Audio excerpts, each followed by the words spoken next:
Very good afternoon to all of you.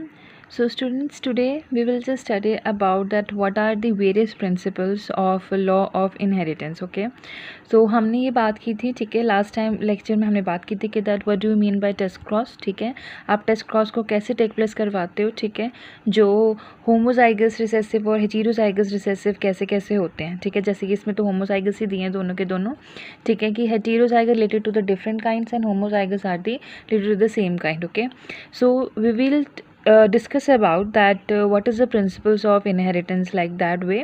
Okay, so here it is given here that the first law of inheritance is the law of dominance. ठीक है, law of dominance and कैसे dominant characters show होते हैं. ठीक है, and second one is the law of segregation. ठीक है, these are the two types of laws. Okay, ये जो दोनों के दोनों लॉज है इसके बेसिस पे हमें ये चीज़ पता चलती है कि कैसे जो इनहेरिटेंस जो इनहेरिडिटी टेक प्लेस करे. इन अदर टर्म्स अगर मैं बोलूँ तो ठीक है, कि इनहेरिडिटी कैसे टेक प्लेस करती है, कैसे जो फैक्टर्स हैं जो फीचर्स हैं हमें दिखते हैं नेक्स्ट जनरेशन में. ठीक है, कि अगर हम किसी को गैमेट्स को अगर हम दोनों को क्रॉस करवाएंगे तो हमें जो नेक्स्ट जनरेशन है उनकी क्या क्या टाइप्स मिल सकते हैं या क्या क्या उनके अंदर चेंजेस हम देख सकते हैं. ठीक है, so here it is given here that first one is the law of dominance. ठीक है, so here it is written here that characters are controlled by discrete units called as a factor. ठीक है, characters जो है हमारे किससे control होते हैं, कुछ ऐसे यूनिट से जिसको हम फैक्टर्स बोलते हैं. ठीक है, कि फैक्टर्स कैसे कैसे कैसे कैसे बेसिस पे वो हमें चीज़ बता रहे हैं. ठीक है, कैसे कैसे जो चीज़ें हमें दिख रही हैं वो कैसे अपने पेरेंट के साथ बिलोंग करती हैं.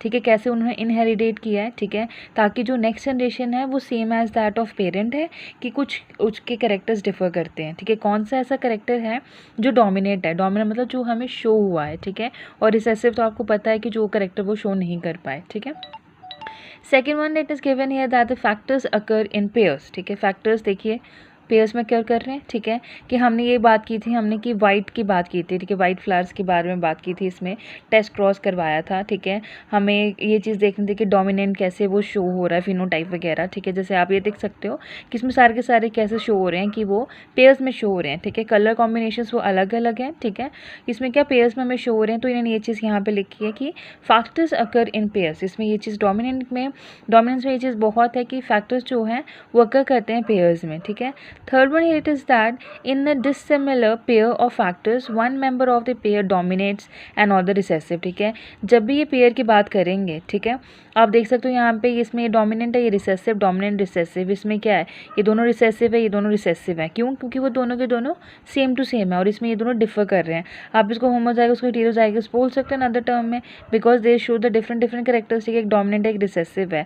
ठीक है, तो ये चीज़ उन्होंने बताई कि इसमें एक डोमिनेंट होगा जो शो हो रहा है, डोमिनेट करेगा जो, और अदर वन जो होगा हम उसको रिसेसिव का नेम दे देंगे. ठीक है, so it is also written here that the law of dominance is used to explain the expression of only one of the parental character. ठीक है, in a monohybrid cross in the F1. जो monohybrid F1 की बात कर रहे हैं generation की, कि जब भी हम स्टार्टअप करेंगे हम पेरेंट से पहले F1 जनरेशन में गए, F1 से फिर हम नेक्स्ट के F2 जनरेशन में. ठीक है, जैसे कि आपने रेशियोज देखी थी 3:1 देखी थी, फिर आपने देखी थी 1:2:1. ठीक है, तो इसी में ये चीज़ देखी है. जैसे इसमें ऑलरेडी बताया उन्होंने कि it also explains the proportion of 3:1 obtain at the F2. ठीक है, उससे पहले F2 के आने से पहले हमें कौन सी मिलेगी, 3:1 की रेशो मिलेगी. ठीक है, तो it was all about the law of dominance. के डोमिनेंट करेक्टर में हमें फैक्टर्स शो होता है. ठीक है, जो करेक्टर है वो कंट्रोल्ड होगा फैक्टर से. सेकेंड थिंग हमने इसमें पढ़ी कि फैक्टर्स अकर इन पेयर. जो हमें फैक्टर्स हैं वो किस में अकर करेंगे, पेयर. ठीक है, और थर्ड वन की एक जिसमें डोमिनेंट होगा और एक रिसेसिव होगा. ठीक है, तो ये क्या कुछ करेक्टरिस्टिक्स हैं जो हमें शो करते हैं that what is the law of dominance. ठीक है, जो डोमिनेंट है, जो जिसका ज़्यादा कहते हैं ना हाई अमाउंट में जिसकी ज़्यादा डोमिनेंसी पावर होगी हम उसको बोलेंगे that particular thing is dominant over the another one. ठीक है, सेकेंड हमें यहाँ पे जो नेक्स्ट रूल है हम पढ़ेंगे लॉ ऑफ सेग्रीगेशन. ठीक है, इसमें ये चीज़ बेसिकली ये चीज़ बताइए कि it is the law which is based that the alleles do not show any blending. ठीक है, that both the characters are recover such as the F2 generation. जैसे F2 में जनरेशन है वैसे ही वो होंगे. ठीक है, इसमें ये चीज़ और बताइए कि जो होमोजाइगस पेरेंट है प्रोड्यूस करता है वो only all gametes that are similar. ठीक है, होमोजाइगस आप ये चीज़ देख सकते हो कि जो होमोजाइगस, जब भी कोई होमोजाइगस की बात करता है मतलब वो कुछ ऐसे कैरेक्टर्स की बात कर रहा है जो सेम है, ठीक है। होमो मतलब समथिंग विच इज़ सेम, ठीक है। वो ऑल गैमेट्स है दैट आर सिमिलर, जो सिमिलर होंगे उसको हम क्या बोलेंगे, होमोजाइगस, ठीक है। While a heterozygous one produces two kinds of gametes each having one allele with a equal proportion, ठीक है। हेटेरोजाइगस की बात करें कि जो वन प्रोड्यूस करेगा टू काइंड्स ऑफ गैमेट, ठीक है। एक क्या होगा, हेटेरो मतलब एक उसमें डोमिनेटिंग होगा और एक क्या होगा, रिसेसिव होगा, ठीक है। हेटेरो मतलब डिफरेंट करेंगे और होमोजाइगस मतलब जो सेम टू सेम करेंगे, ठीक है। ईच हैविंग वन एलील, जिसके पास एक एलील होगा जिसमें इक्वल प्रोपोर्शंस में दोनों होंगे। अगर होमोजाइगस है, अगर सेम टू सेम है तो वो भी दोनों प्रोपोर्शन एक ही होंगे, और अगर हेटेरोजाइगस है उनमें भी इक्वल अमाउंट में प्रोपोर्शंस होंगे, ठीक है। जैसे आप यहाँ देख सकते हो कि एक डोमिनेंट है और एक रिसेसिव है, ठीक है। पर बात आप इसमें क्या देख रहे हो कि दोनों के दोनों that all are equal in proportion, ठीक है। Okay, next we are having here it is that, बहुत ही इंपॉर्टेंट चीज़ है ये, ठीक है, जो हम ये इसके बारे में पढ़ेंगे, that is what do you mean by incomplete dominance, ठीक है। कि इनकम्प्लीट डोमिनेंस क्या होता है, कि डिफरेंट टाइप के एग्जांपल्स होते हैं, ठीक है। हम इसमें एग्जांपल्स की बात करेंगे, हम इसमें बात करेंगे सर्टेन काइंड्स ऑफ के कलर्स के बारे में बात करेंगे, ठीक है। इन्होंने बताइए कि results of a monohybrid cross in a plant snapdragon, ठीक है, where one allele is incompletely dominant over the other allele, ठीक है। एक जो एलील है वो डोमिनेंट है किसमें, अदर एलील में, ठीक है। ओके, अब इसमें इनकम्प्लीट डोमिनेंस में आप देख सकते हो इन्होंने सर्टेन काइंड्स ऑफ एग्जांपल्स हमें दिए हैं, ठीक है। कि इसमें हम ट्रेड्स के बारे में हम इसमें यूज़ करते हैं, ठीक है। जैसे कि इन्होंने बताया यहाँ पे कि in a cross between the true breeding red flower, ठीक है, जो आर, ठीक है, कैपिटल आर लिखा है, ठीक है, and true white flower plant से उस स्मॉल आर से उन्हें डिनोट किया है, ठीक है। द F1RR वॉज पिंक, ठीक है। आप इसमें मैं आपको डायग्राम एक्सप्लेन करती हूँ, ठीक है। जो उनने इन दोनों को जब क्रॉस कराया, एक रेड को जो वाइट फ्लावर के साथ इन्होंने जब क्रॉस कराया, इन्हें क्या मिल गया, एक पिंक कलर का फ्लावर मिल गया, ठीक है। उन्होंने बोला कि when the F1 was self pollinated, ठीक है, the F2 resulted in the following ratio, ठीक है। जो 1 था RR था, ठीक है, जैसे कि आपने उसमें देखा था, ठीक है, रेड था, जो 2 प्रोपोर्शन और पिंक था 1 में, जैसे मैंने आपको बताया था। कैपिटल टी हमारे 2 बार आए थे, कैपिटल टी स्मॉल टी हमारे 2 बार आए थे, सॉरी कैपिटल टी जो आए थे हमारे 1 बार आए थे, जो दूसरे थे वो हमारे 2 बार, और लास्ट वाला जो स्मॉल टी थे वो हमारा 1 बार आया था। हमें क्या रेशियो मिली थी, ठीक है, जब हमने टॉल और ड्वार्फ की रेशियो बनाई थी उसमें हमें रेशियोज मिली थी 1:2:1, ठीक है। तो same as like that way they have just change something here, that they are just giving a characteristics of the what is the flower colour, ठीक है। जब हम फ्लावर को हम उसको अगर क्रॉस करवाएंगे हमें जो थर्ड पोर्शन मिलेगा वो किस चीज़ का मिलेगा, ठीक है। सो ये same to same like that way ही है, ठीक है, कि 3:1 हमें डोमिनेंट कैरेक्टर या रिसेसिव रेशियोज मिली थी, कि हमें जो 3:1 थी, डोमिनेंट हमारा क्या 3 था और 1 जो था हमारा रिसेसिव रेशियो था, ठीक है। पर्टिकुलर चीज़ क्या निकली थी हमें, डिपेंडिंग अपॉन कि हम कलर्स के बारे में बात करें इसमें, और हमने उसमें बात की थी हाइट की, ठीक है, कि हाइट की अगर हमने बात की थी कि हाँ कि टॉल था या ड्रॉप था, ठीक है, डोमिनेंट कैरेक्टर क्या क्या थे और रिसेसिव कैरेक्टर क्या क्या थे, ठीक है। ओके, इसमें आपकी चेंजमेंट कुछ भी नहीं है, सिंपल टर्म्स में मैं आपको फिर से बता रही हूँ कि इसमें सिर्फ और सिर्फ हमने क्या चेंज किया है, फ्लावर का चेंज किया, हम फ्लावरिंग प्लांट्स के बारे में बात करेंगे, ठीक है। सो डिपेंडिंग अपॉन हेयर, ठीक है, we are just having a diagram here, ठीक है, I am gonna explain this thing to you, it's very simple, ठीक है। First here it is given here that P generation which is known as a parent generation, ठीक है। इसमें हमें लिया red का हमने, जिसको हमने कैपिटल आर से डिनोट किया, आप देख सकते हो यहाँ पे, ठीक है। ट्रू ब्रीडिंग रेड फ्लावर, ठीक है, वाइट है, जिसमें उसने लिखा था क्या, वाइट फ्लावर प्लांट, जो RR से उसने डिनोट किया, ठीक है। अब हमने क्या करना है, इसमें से जो हमने गैमेट्स हैं, जो देखो सेम चीज़ के बारे में बात की तो हमें एक पोर्शन निकाल लेना है, ठीक है, सिलेक्टिव निकालना है। गैमेट्स के बारे में बात की, कैपिटल R आ गया मेरे पास, और वाइट की बात की तो हमारे पास स्मॉल r आ गया, ठीक है, डोमिनेंट और रिसेसिव थिंग, ठीक है। पर इनमें ये चीज़ दोनों के दोनों शो रही, करेक्टर्स की बात करिए, ठीक है। अब देखो F1 जनरेशन जब मैं निकालूंगी, पेरेंट्स के बाद क्या है, यहाँ पे गैमेट्स का निकाल लिया, ठीक है।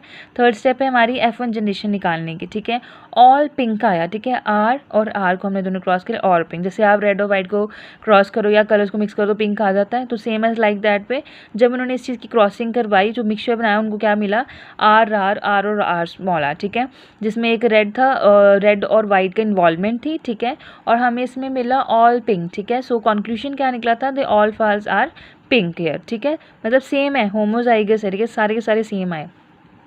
अब इनमें से हमने गैमेट्स अगर निकाले, हमने क्रॉस करना, जैसे हमने एक टेस्ट क्रॉस पढ़ा था, हमने पिनेट स्क्वायर पढ़ा था, ठीक है। तो डिपेंडिंग अपॉन दिस हमने ये दोनों के दोनों ले लिए, कॉमन टर्म्स निकाले, गैमेट्स के ले लिया, यहाँ कैपिटल आर, यहाँ स्मॉल आर, कैपिटल आर और स्मॉल आर, ठीक है। आप इसमें देख सकते हो, ठीक है। अब मैंने क्रॉस करवाना, जैसे हमने कैपिटल टी स्मॉल टी का करवाया था, टॉल और ड्रॉफ का, ठीक है, डिपेंडिंग अपॉन द हाइट, ठीक है। और अब क्या क्या इन दोनों को क्रॉस करवाया, कैपिटल आर, इन दोनों का करवाया कैपिटल आर स्मॉल आर, फिर इन दोनों का करवाया कैपिटल आर स्मॉल आर, और फिर इन दोनों का करवाया स्मॉल आर, ठीक है। F2 जनरेशन आ गई यहाँ पे, ठीक है, पेरेंट जनरेशन की, गैमेट्स की, F1 जनरेशन की, उसके बाद क्या है हमारे पास F2 जनरेशन आ गया, ठीक है। अब हमने इसका क्या निकालना है, रेशियोज निकालनी है, like that way only we have earlier done this thing, okay. So if we are just having the F2 generation, now we will just have a phenotypic ratio and other one is the genotypic ratio, ठीक है। अब phenotypic ratios में क्या होगा, हम अगर colours ही लिखें, simple colours लिखें हम लोग, ठीक है। तो हमने क्या था, रेड, हमारे पास क्या क्या चीज़ें थी यहाँ पे आप देख सकते हो, रेड था, वाइट था, और हमारे पास क्या था, पिंक था, ठीक है। रेशियोज के अकॉर्डिंग अगर हमें निकालना है तो हमने लिखा रेड, पिंक और वाइट। रेड क्या है हमारे पास रेड यहाँ पे क्या है, कैपिटल आर, और ये क्या डिनोट कर रहा है, मेरा रेड फ्लावर, ठीक है, मैंने लिख दिया 1, ठीक है।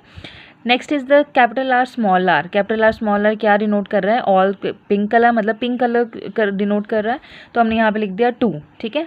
और इसमें क्या है, small R it is denoting me the white colour flower, ठीक है, तो यहाँ पे लिख दिया मैंने वाइट, ठीक है, ओके। ये आ गई मेरे पास सारी की सारी फिनोटिपिक रेशियोज, ठीक है। Next one is here that the genotypic ratio, genotype ratio या जीनोटिपिक रेशियो कैसी होगी, ठीक है, जिसमें मैंने क्या निकालनी है, जो गैमेट्स की फॉर्म में मेरे को दिया था उससे पहले की फॉर्म, कि येस मैं क्या चीज़ को डिनोट कर रही हूँ, ठीक है। अब इन्होंने मेरे, अगर रेड का मैंने लिख दिया कैपिटल आर, पिंक का लिख दिया मैंने capital R small R, white का लिख दिया मैंने स्मॉल आर, ठीक है। अब इसमें देखो 1, 2 और 3, ठीक है, रेशियोज क्या, 1:2:1, ठीक है। सेम एज लाइक दैट, ये हमें ये पता चला कि this was the result of the monohybrid cross, we have done here the monohybrid cross in which plant, the plant name is snapdragon, ठीक है, where one allele is incomplete dominant over the other allele, ठीक है, incomplete dominant show करा किसमें, order के लिए, ठीक है। तो इसमें ये चीज़ उन्हें शो करवाई कि जैसे जैसे हम क्रॉसेस करेंगे, आपने हमेशा जब भी कोई क्रॉस अगर आपने टेक प्लेस करवाना है, आपने उसके स्टेप के वाइज करना है, ठीक है। आपके पास पेरेंट आ गए, आपने उनमें से कॉमन जो गैमेट्स हैं वो आपने बाहर निकालने हैं, फिर आप F1 जनरेशन देखोगे इसकी कि हमें F1 जनरेशन क्या मिल गया, without F1 generation you can not take place the F2 generation, ठीक है। तो F1 जनरेशन आपने निकाली, F1 जनरेशन में आपने क्या किया, फिर गैमेट्स निकाले, गैमेट्स को आपने F2 जनरेशन जो भी था उसमें क्रॉसिंग करवाई, ठीक है।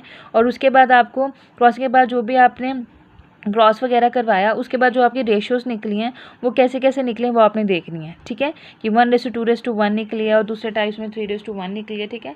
तो डिपेंड करता है कि आप इसी वे में आप चीज़ निकाल सकते हो कि वाइट कितने थे फ्लावर्स, हमारे पास रेड कितने फ्लावर्स थे, हमारे पिंक कलर के फ्लावर कैसे आए और कैसे उनमें ये चीज़ें हुई, ठीक है। देखो आपने यहाँ पे एक पेरेंट लिया था और आपने जो भी रिजल्टेंट उसका जनरेशन निकाला था वो आपके डिफर था, ठीक है। और जब आपने इसका ये जो क्रॉस करवाया, आपने देखो यहाँ पे आप ये चीज़ नोटिस कर सकते हो कि आपके पास रेड फ्लावर भी आया, आपके पास पिंक फ्लावर भी आए और आपके पास एक वाइट फ्लावर भी आया, ठीक है। तो डिपेंड करता है कि जो भी आपकी नेक्स्ट जनरेशन है, whenever you are just having the F2 generation also, it can be resemble by the F1 generation 2, ठीक है। This shows you that you are just inheritating certain kinds of characters from your parents only, ठीक है। कुछ features ऐसे कि जो generation to generation pass on होते रहते हैं, ठीक है, ताकि वो चीज़ ये शो करवाएं कि येस देयर सम फीचर्स और some characters, some factors are just resemble to your parents only, ठीक है, और to your generation the previous generation only, ठीक है। तो ये चीज़ आप यहाँ पे देख सकते हो कि रेड, पिंक और वाइट कलर के फ्लावर्स हमें F2 जनरेशन में भी दिखने को मिले हैं, जो कि हमने क्रॉस करवाया था पेरेंट्स का F1 जनरेशन को रिजल्ट करवाने के लिए, ठीक है। ओके, सो यहाँ पे आपको ये चीज़ भी दी है कि explanation of the concept of dominant इन्होंने एक्सप्लेन किया है कि what is the basic explanation of the character of the dominance, ठीक है। So it is written here that what exactly is dominance is that to tackle these questions we have must understand that gene does, ठीक है। ये सब की सब जो भी ये सॉर्ट ऑफ जो चीज़ है ये हमें बताती है कि ये सारा का सारा जो काम है वो जीन्स का ही है, ठीक है। हम बोलते हैं कि येस जो जीन्स हैं उनके अकॉर्डिंगली सारा जो सिस्टम है, in other term if I से कि सिस्टम है वो अकॉर्डिंग टू दैट काम करता है, ठीक है। It is written here that every gene as you know by now contains the information to express a particular trait. जो हमारी जीन है वो हमें ये चीज़ बताती है कि एक पर्टिकुलर ट्रेड जो भी हमारा आई का एक्सप्रेशन होने वाला है वो उस पर डिपेंडेंसी शो करवाता है, ठीक है। In diploid organism there are 2 copies of each gene. एक डिप्लॉयड मतलब they are just talking about 2 thing. Haploid मतलब सिंगल, जैसे मैं अगर आपको पहले भी ये चीज़ बताई थी, एन। डिप्लॉयड मतलब 2n, ठीक है। तो सेम इज लाइक इसमें बोला है कि डिप्लॉयड जो ऑर्गेनिज्म है, ठीक है, 2 कॉपीज वो बताता है ये जीन की, ठीक है, as a pair of alleles, ठीक है। Now these 2 alleles need not always be identical as a heterozygous. मतलब इट्स नॉट इम्पॉर्टेंट कि जो भी हमें चीज़, हमें रिजल्टेंट जो भी चीज़ मिलता है वो हमारा क्या हो, कि वो ज़रूरी नहीं कि वो होमोजाइगस ही हो, सारे के सारे सेम हो। इट कैन बी टीरोजाइगस ऑल्सो, कुछ डिफर भी कर सकते हैं, ठीक है, डिपेंडिंग अपॉन कि क्या क्या करेक्टर हम उनमें मिक्सअप कर रहे हैं, ठीक है। ओके, अब इसमें ये चीज़ बताया कि one of them may be different due to some of the changes, ठीक है, दैट इज़ अंडरगोन, ठीक है। ओके, इसमें ये बताया कि theoretically the modified allele could be responsible for production of the normal less efficient, ठीक है, enzyme or a normal functional enzyme or no enzyme at all, ठीक है। डिपेंड करता है कि कैसे कैसे चीज़ें हैं, कैसे कैसे हम पेयर्स या ट्रेड्स हम इनमें मिक्सअप कर रहे हैं, ठीक है, कैसे कैसे करेक्टर शो कर रहे हैं, ठीक है। आपने बस एक बेसिक टर्म इसमें ये चीज़ देखनी होती है कि हाँ जी, इनकम्प्लीट डोमिनेंस की अगर बात कर रहे हैं तो उसमें क्या क्या करेक्टर्स हैं, ठीक है, कैसे आप उसको अंडरस्टूड कर सकते हो, अंडरस्टैंड कर सकते हो, सॉरी, कैसे आप उसके अंदर अगर कुछ भी क्रॉसिंग करवा रहे हो, कुछ भी अगर चेंजमेंट डलवा रहे हो तो आपका रिजल्टेंट कैसे कैसे आ सकता है।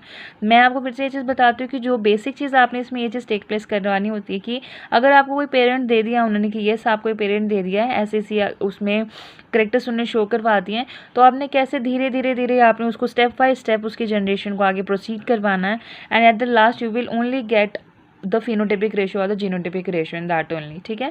Okay, so it was all about the incomplete dominance. Okay, in the next lecture we will just talk about the co-dominance, ठीक है। आपने इस चीज़ को एक बार रिवाइज भी करना है, ठीक है। को-डोमिनेंस के बारे में आप ये इसमें हम ये चीज़ देखेंगे कि कैसे कैसे जो एक ब्लड ग्रुप्स हैं ह्यूमन बींग्स के, कैसे आप क्रॉस करवाओ, ठीक है, या फिर जो ऑफस्प्रिंग्स के पास होते हैं, ठीक है, तो वो कैसे इनहेरिट करते हैं वो अपने पेरेंट्स के साथ ही, ठीक है। और कैसे जो आपके ब्लड ग्रुप्स हैं आप किसको आप उनको दे सकते हो ये ब्लड ग्रुप्स, ठीक है, कैसे किसको या फिर किससे आप कैरी ऑन ब्लड ग्रुप्स ले सकते हो, ठीक है, कैसा यूनिवर्सल डोनर है, क्या है क्या नहीं, ठीक है।